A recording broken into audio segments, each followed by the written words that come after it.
Hey guys, Reliquary here. Today I'll be doing a different kind of video. I'll just be talking to a camera, and frankly I'm not very good at talking to a camera. So bear with me please. You may see me cutting in and out of things, just ignore that.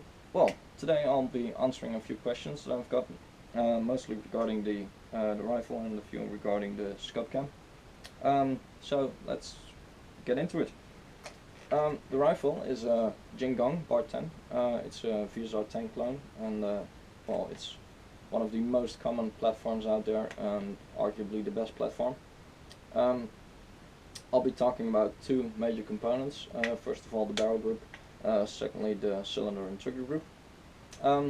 So yeah, let's start off with the barrel group. The barrel group is the most important part when it comes to airsoft sniper rifles, or all airsoft rifles actually, because the barrel group determines the accuracy and the effective range. So the barrel group is the hop-up chamber, the inner barrel, the bucking, the nub, and barrel spaces. What I've got in mind is an Action Army chamber with an Action Army barrel. It's a 6.03 by 413mm inner barrel. I've got a maple leaf bucking, the old version, the diamond version, with a maple leaf nub. Works really well. The maple leaf is sort of drop-in R-hop because it has a concave patch. Works really well. I would definitely recommend using that bucking.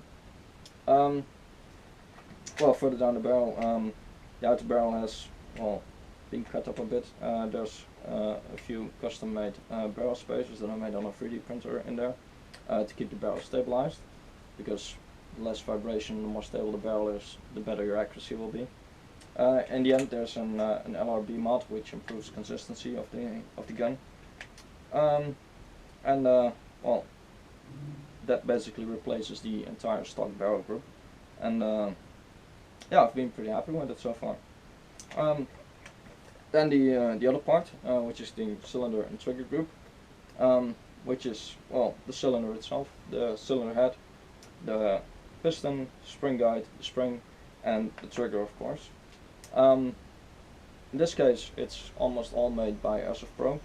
Airsoft Pro makes pretty good parts. They're also not very expensive, and they're strong, durable. I would definitely recommend them.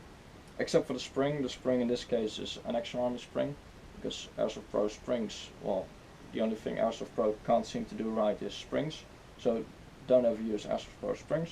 It's an Action Army M150 spring. I've cut it down a little because the legal requirements here are 500 FPS, which I want to stay under, of course.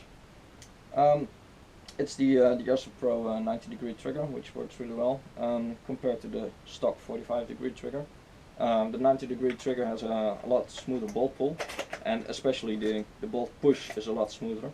If you do this on the stock trigger, then you really have to work the bolt to get it back in, and this is just, well, you just lightly push it and it goes in all the way. The trigger pull is also a lot nicer, and of course the 90-degree trigger doesn't wear out as fast as the 45-degree trigger. So 90-degree triggers are a really good upgrade once you've got the barrel grip done. The piston comes with the trigger. You can't use a 45-degree trigger with a 45-degree piston with a 90-degree trigger. The spring guide is a really cheap part that usually comes along with piston if you upgrade it. The cylinder and the cylinder head are not so important. They do improve air seal a little bit, especially bolt cycling is improved with the cylinder. But other than that, it's mostly a durability upgrade. But in the end, you're going to want to upgrade everything anyway, so yeah. Well, that mostly covers the internals. There's a few DIY mods that you can do, such as wrapping the cylinder head threads in Teflon tape. Same goes for the bucking. Making sure your barrel spaces are tight and nothing moves. You want your air seal to be as high as possible. You don't want to lose any air. Ideally, if you cock it, put your finger over the barrel and pull the trigger, no air should escape. Mine doesn't run at 100% air seal right now, I believe. I've got a leak somewhere in the hop-up chamber, I need to check that. But it's not too important, really. The better your air seal is, the better your FPS consistency is going to be. And generally, you want to have plus minus 5 FPS when you burn the thing. And if you get more than that, your shots are going to go up and down, which of course decreases your accuracy. Yeah, that covers the internals.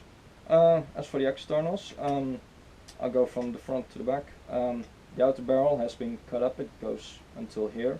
It used to be a VSR Pro length, but I cut it up because I used a G-Spec inner barrel with a suppressor on it, which made it quieter, but it was a very over-volumed gun, so the barrel was too short for the air in the cylinder, so the spring needed to be really tough to get the desired FPS, which is obviously not desirable. So I've since added a sort of extension, which is a bit of a suppressor, which also accommodates the LRB mod. Then we've got a sling. Slings are good. If you don't use a sling, well, you can always carry your rifle, but slings are definitely preferable if your rifle is heavy or if you run around with your pistol a lot. I would recommend a sling, especially if you play on a longer game.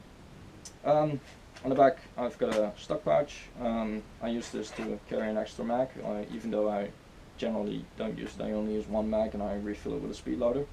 Why? Well, because you can carry more BBs and speed loaders than you can carry BBs and extra mags. I also put an Allen wrench in there to adjust the hop-up. Generally in game you don't need to adjust the hop-up, but if it does happen, then you'll be happy you brought an Allen wrench. So yeah, can't hurt to have one.